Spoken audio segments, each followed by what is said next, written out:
Hey, welcome to the show. I'm Yanni Rude. And I'm just Terrell. You ever been out somewhere and overheard two people having crazy conversations? Well, we are those people. We've been having these conversations since college. Yep, it's the Regular Guys Random Thoughts podcast, Love is Blind, Season 6, Episode 2 recap. Be sure to like, subscribe, rate, and leave a review. Now, Episode 2 of 6, because that was the first drop on Love is Blind Season 6. Man, let's get to the men's quarters where Johnny is going through a really tough game. A tough battle of chess with himself. He's taking play with yourself to a whole new level. Because, I just thought that was interesting. I've played chess, and but the way he's doing it and talking, I thought that was hilarious. But that just goes to show how funny Johnny is. And then obviously Matthew being all weird. I can't wait for the reunion to hear what the guys all think about Matthew. There has to be some stories. Has to be, because Jeremy and Trevor just having fun at his expense when he's walking up while he's there, to the point he just like gets up and, all right, I'm going to just leave you guys alone. And I get it, because these guys acting like frat boys. Like, I ain't got time for this. I got a woman to go get. This is somebody jumping in my lap. I'm not here for you.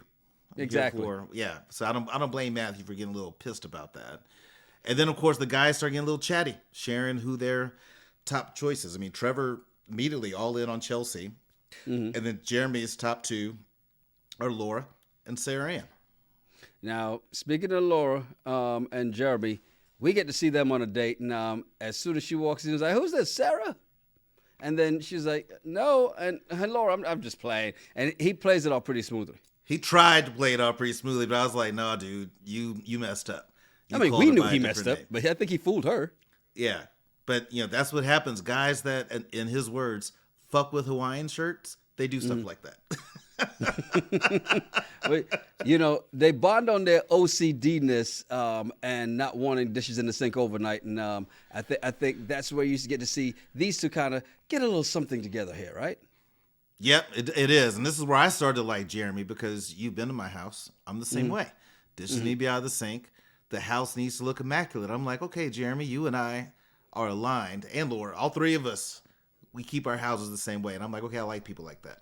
And you all wear Hawaiian shirts. I don't do that part. Or was it Hurley? I don't wear a lot of Hurleys. Yeah, I like the Hurleys, though. I didn't even know that's what they're called. I'm just like, I like that shirt. Now, Laura, the one thing that she did admit was that she was jealous. She admitted to some of the girls that she was jealous when Jeremy called her the wrong name, because obviously he's thinking about her. Well, apparently he really was, because he went on a date with her next, and that her is Sarah Ann. And he admitted it to Sarah Ann. He called her by someone else's name. So he called someone else her name. Yeah, her name. So I thought that, and I don't blame Laura for being jealous about that. I would be too, but oops, it happened. But also, you're in an environment where you're dating multiple people from pod to pod. It's easy to make that type of mistake. So right. I think he should get a pass. As long as he doesn't do it again, he should get a pass.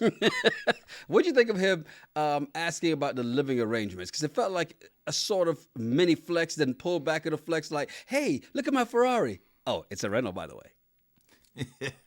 I thought it was a good question to ask because it is valid. And I like his thought process, because when he goes, I have a 4-bedroom house. I was like, wow, Jeremy, so do I. I'm thinking that we got these things in common. And she's like, well, I'm renting, so I guess I'm moving into your place. He goes, well, actually, I'm renting it.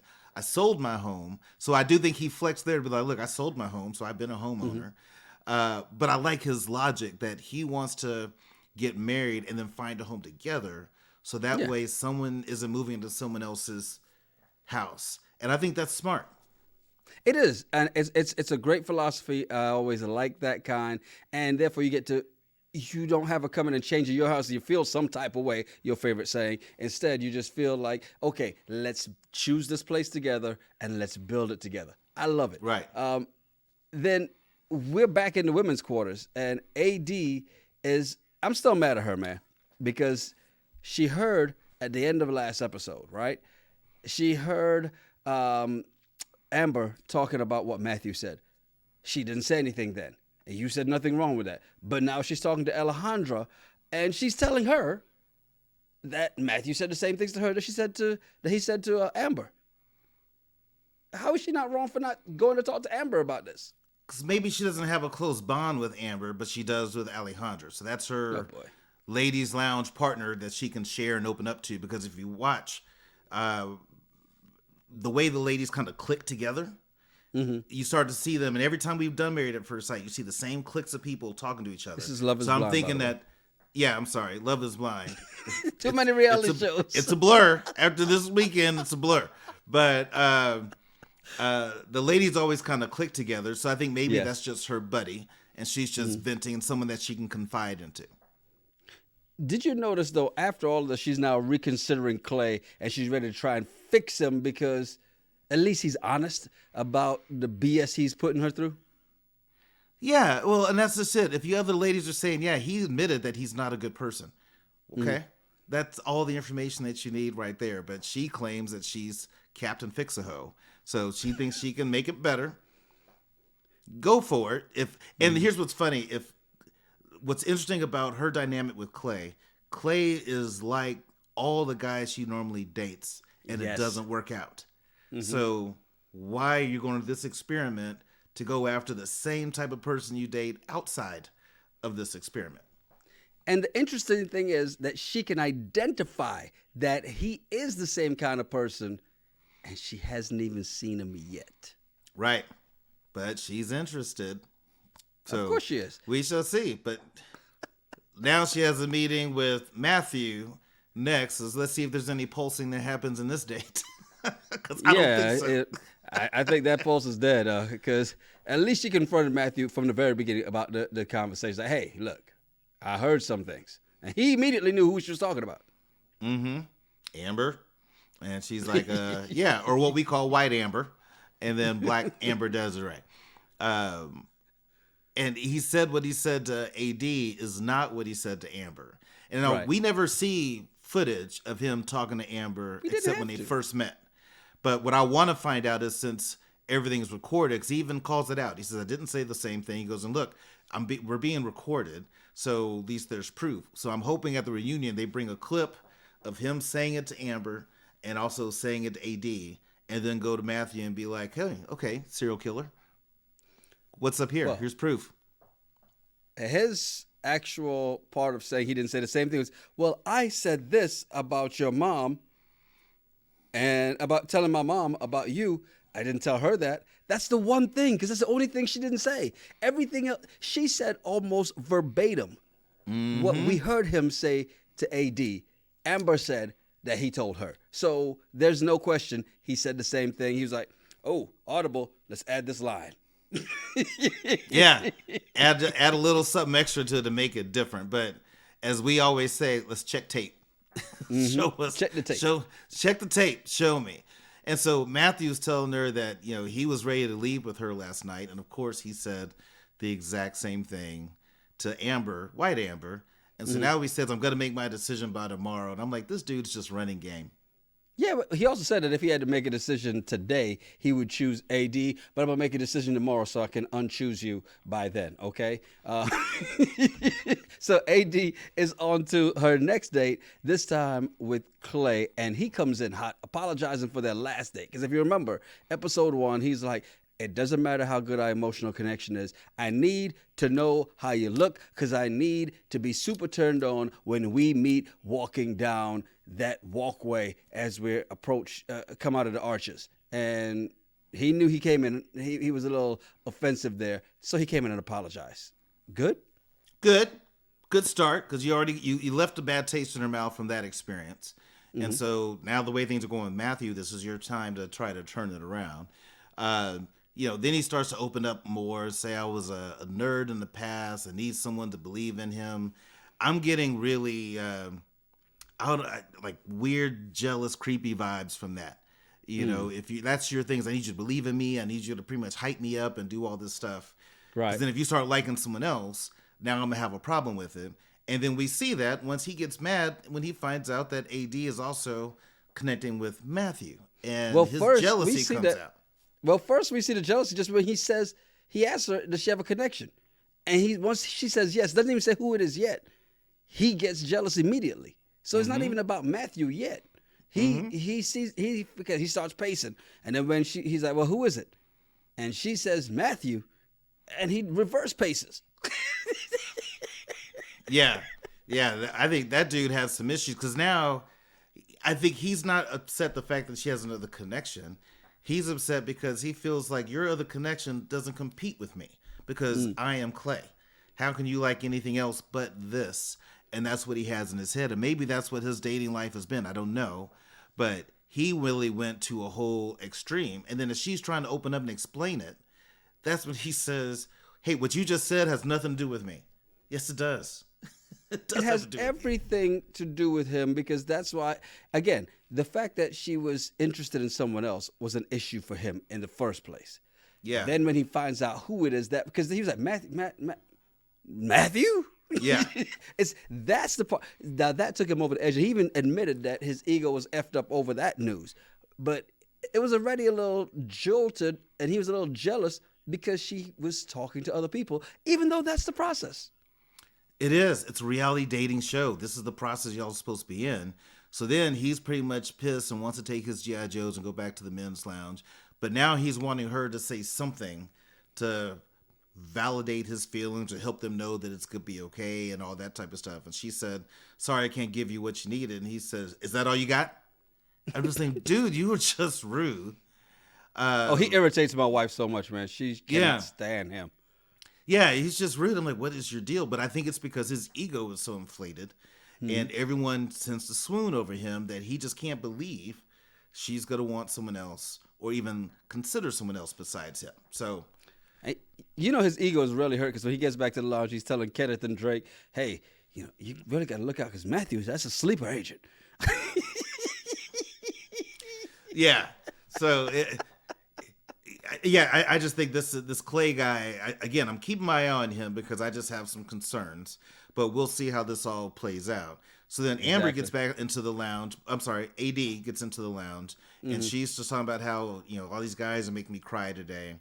And that's when she starts talking again about Matthew. And now White Amber hears it.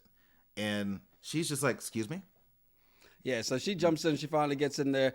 And, you know, here's the thing, though. If I'm Amber, I feel betrayed. Like, why are you only telling me this now, right? But instead, she goes the other route and apologizes for saying what Matthew said out loud. But I like how Amber handled this because it was very mature because they are on a dating show. Why would you share if I know you're going out with the same person? I'm not going to tell you everything that I've had in that date. You know, so to me, that makes sense. And then she thanked her and she said, hey, I'd feel bad that we're in this. She felt like it was almost her fault in the way that she apologized. I just thought it was really nice and sweet, but I agree with AD that she waited until she needed to tell her, but you just don't automatically tell somebody the same person you're dating. Tell her. She overheard them. But then she came in, and so AD told her.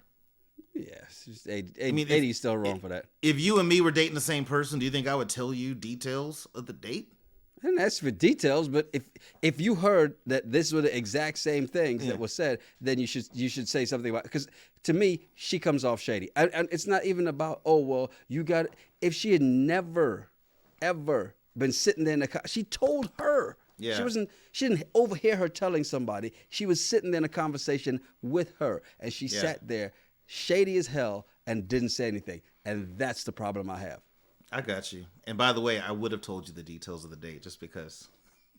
Yeah, they would have been as good as mine, but just like they never were. Because then Amber did what you would have done, which is decided to leave. Yeah, she exits. She only had one connection. She was like, well, all right, well, this is crazy. I'm out. And I don't blame her. All right, so now we get to this couple. I call them the old young couple, Britney and Kenneth. Why do you call them the old young couple? Because he's 25, she's 24. They're both happy with each other in the pods. They both seem to be a great match, and they're both wise beyond their years. They're like 35 and 34. They're really not 25 and 24. There's no way. I was like, why do you call them that? So I think this is our first date that we really get a chance to see these two. Yeah. Both are or were in education. I think Brittany was in education, and Keith is principal, I think, at a middle school. Middle school, yeah. Yeah. They both have the same religious views. And did you see how excited Brittany was when she walked in and realized it was Kenneth on the other side of the wall? I love that. And here's the other thing I love. I love that she goes, look, the outside world may see me as an alpha, but she really wants a man to take charge. And he didn't back down from that. He's like, I love this. They are so much in sync. Yeah. It's almost like if he took a step forward in his pod, she'd probably take one back. Right. And it even goes further. You know, Kenneth lost his mom when he was 12. Yes. Brittany lost her father when she was 5. They both dealt with some things. And both their mothers were twins. Both their mothers, here's how crazy this is. They both want 2 kids. Both their mothers were twins. It's like, okay, did y'all set this up? Because this is crazy. And I can understand why in that moment they're like, oh my, which also explains why they're so wise beyond years, right? Losing parents and having to just grow up a lot younger. Yeah. But then Brittany's story I like about her mom, her sister passed, and then she had her on their birthday the next year, so she never spent her birthday alone. Yeah. How dope is that? It's a really touching story. I mean, I was just like, goodness, let me get the tissues, because it's just, it's a touching story, man. It's awesome. Yeah. And so after watching this date in the pod with these two, I'm like, okay, I like You're rooting this. for them. You're rooting for them. I mean, it's just too many good things. How can you not root for them? The only people who are not rooting for them are the people that don't like interracial relationships. That could be the only 2 people that don't want these 2 to work out. Is I don't think black people should date white women, and white women need to leave black men alone. Those are the people who don't want these 2 to make it. What does he think he is, an NBA player? Yeah. Next up, we get Chelsea and Jimmy, though, and they both apologize for the last date because, you know, that one kind of got a little awkward because Jimmy had a rough day on their last date.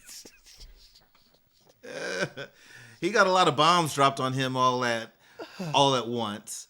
So they get a chance to talk about that. And as we see it, like, Chelsea is just a big ball of feels, all emotional all the time. But I like how Jimmy says, hey, look, I don't care about your divorce, right, and your past marriage. Like, he's still interested. He goes, I'm just happy that you're here. Mm-hmm. So that has to make her feel good. I like when he said 90% of the noise he hears from her is laughter. That's usually a good sign. And then he thinks it's an even better sign when they start talking about celebrity lookalikes.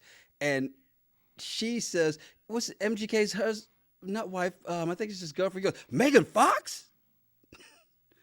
Slow down. She said, the only reason people think this, and she said it before she even said MGK's name, is because I have light eyes and dark hair. That's it. More like a Craigslist Megan Fox. Even after he said Megan Fox, she was like, it's only because of the eyes and the hair. That's the only reason. But it didn't matter. All he heard was Megan Fox. Right.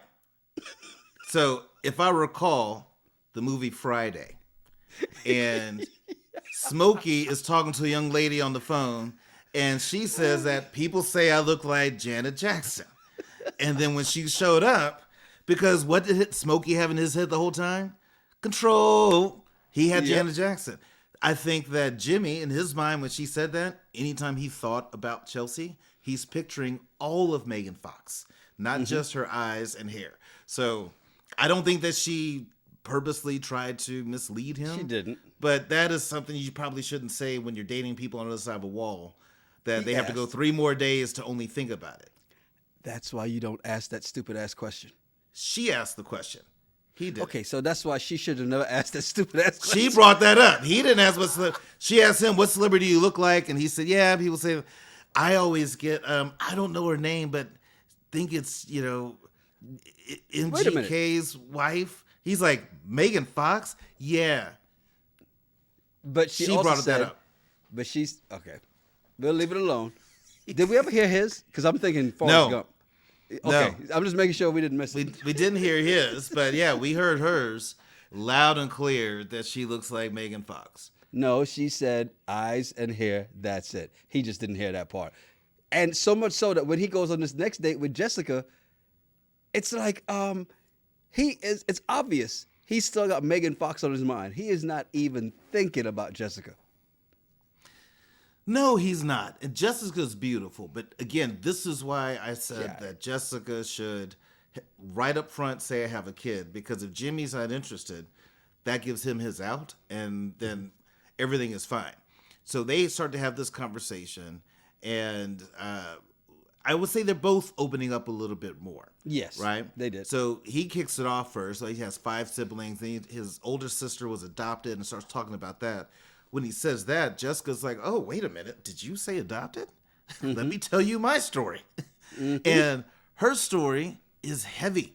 You know, her biological parents had bad drug addictions.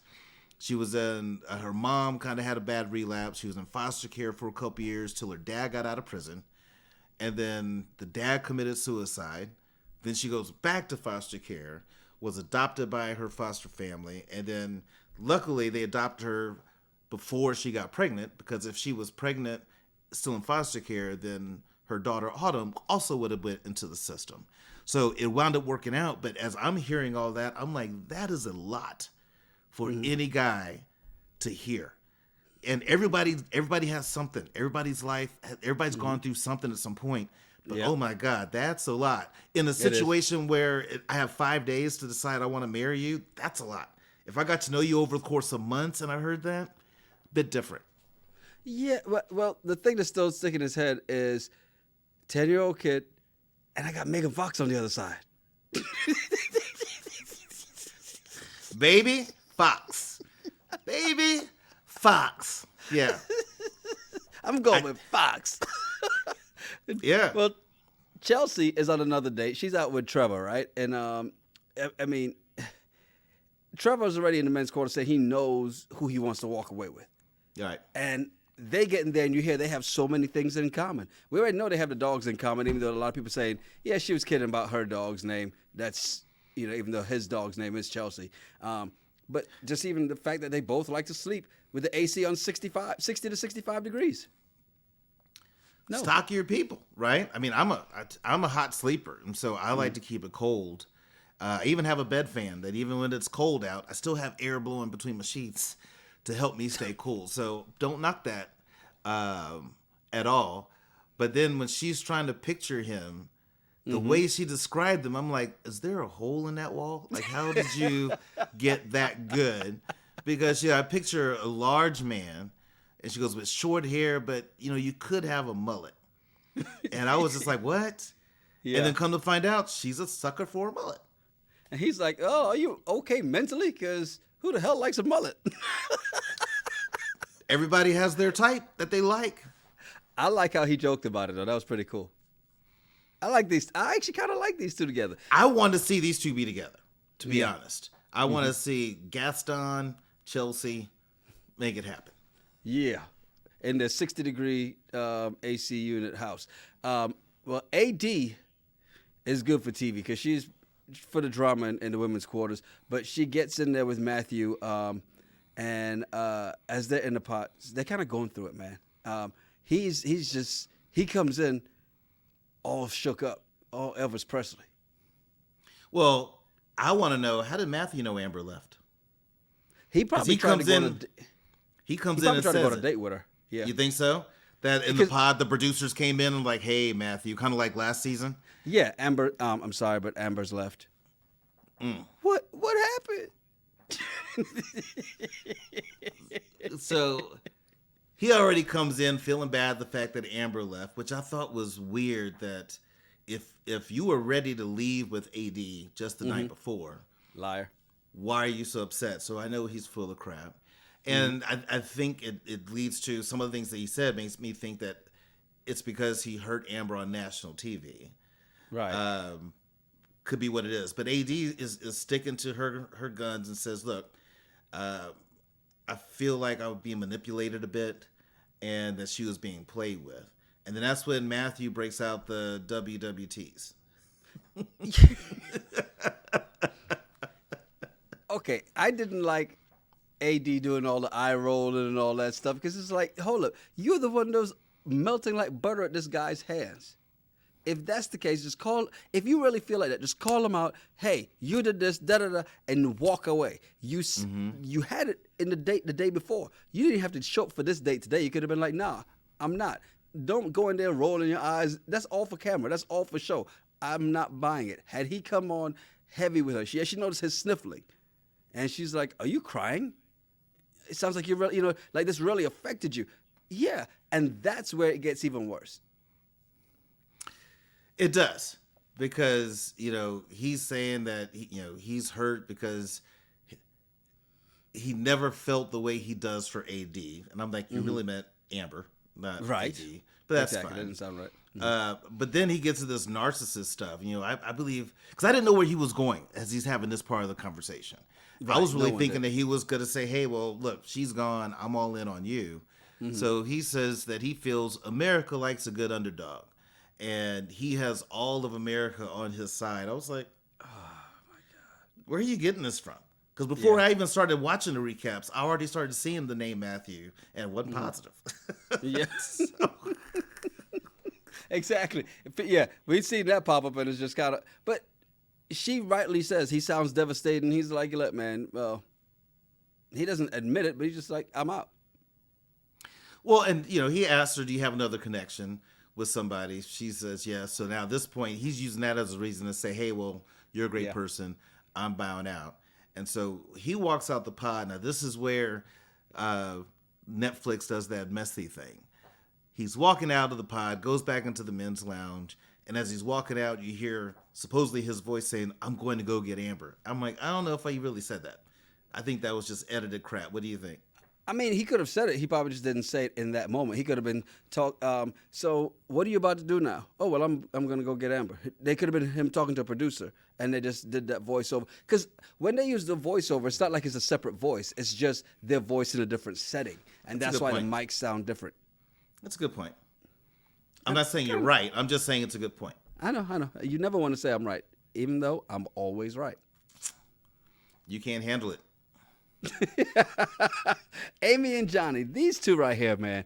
I'm actually liking these two. I mean, even though Amy's a 4-month cougar, because she's old. Well, she's older than him they made such a big deal about her being older than him by 4 months. Cute. These two are kind of cute, man. And I know you weren't feeling his whole thing with the Christmas song and the We Three Kings. No, I wasn't. That's because I don't like Christmas. And so I get his point, but his just voice. I'm like, why are you? Sometimes singing doesn't flatter, and I think that's what it was. I'm just like, why are you? It's one thing if he just says, hey, we three kings, that song, but he went and kicked a whole verse where I was like, fast forward. And you're right. He's not a great singer.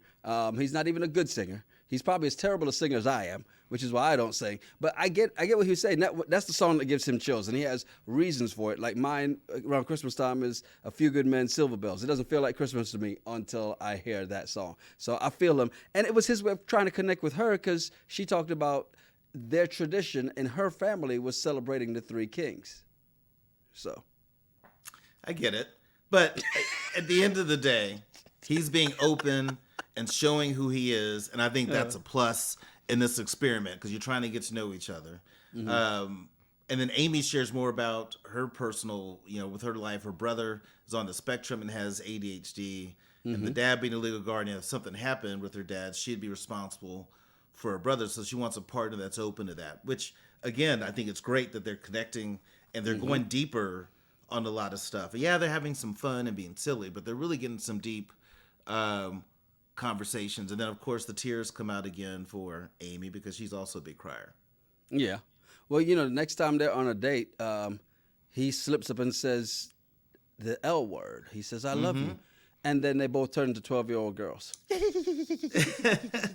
Giddy, like high school love. But it's cute, And, Amy said that she loves him too, so it was reciprocated. It wasn't so much she heard it, oh, wow, and then goes to the lounge like, she actually was. Okay, good point. She actually responded back, because I would feel weird if I say I love you in the pod and you don't say it back. I'm like, that's nice. I just show all my cards.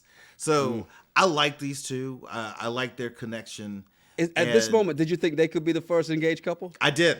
That was my Me too. note. I'm I was actually like, I made that think note. these two are going to get, I said, I think these two will get engaged first. But apparently they do. Yeah, because the next time we see them, Johnny got Amy flowers, and I Right. love the fact that the flowers match the dress that Matched. she's wearing. And when she says that, he's like, "Oh my God, really?" You're like, "Okay, what are we doing here?" These two are Yeah. amazing. It is. I'm glad that he proposed. I'm glad she said yes. But I made a separate note about this. It seems when we do Love Is Blind, it's like the couples that get engaged early tend to make it. And I got to do some more research to see how right I am about that. But it seems like they do. And I'm thinking maybe it's because they are narrowing down their choices faster than some of the others, where you're not dealing with a Weeding love out the BS. triangle Yes. and all that stuff and dragging it out for 4 or 5 days. They really get into it. And I feel like that's what Amy and Johnny did. They got to the point and they realized, hey, you're my person. I'm your person. Let's do this. And we get the cliffhanger in this episode as they're getting ready to meet, and we're excited to see this happen. Here we are, 2 episodes in, already have our first engaged couple. We know who the next one is because, I mean, as we talked about them earlier, we're like, okay, they got to be there too. But these two, super energy from the beginning, the first I love yous, the first drop to the knee, and they'll be the first to meet, and probably as soon as the next episode starts. Yeah. Yeah. I like when they first meet just to see their eyes, like how excited they are. Because one thing I always look at is how tall is Johnny compared to Amy? Because Amy, just to me, she looks like she's pretty tall. And so I want to know, like, what's the height situation when they get close and personal?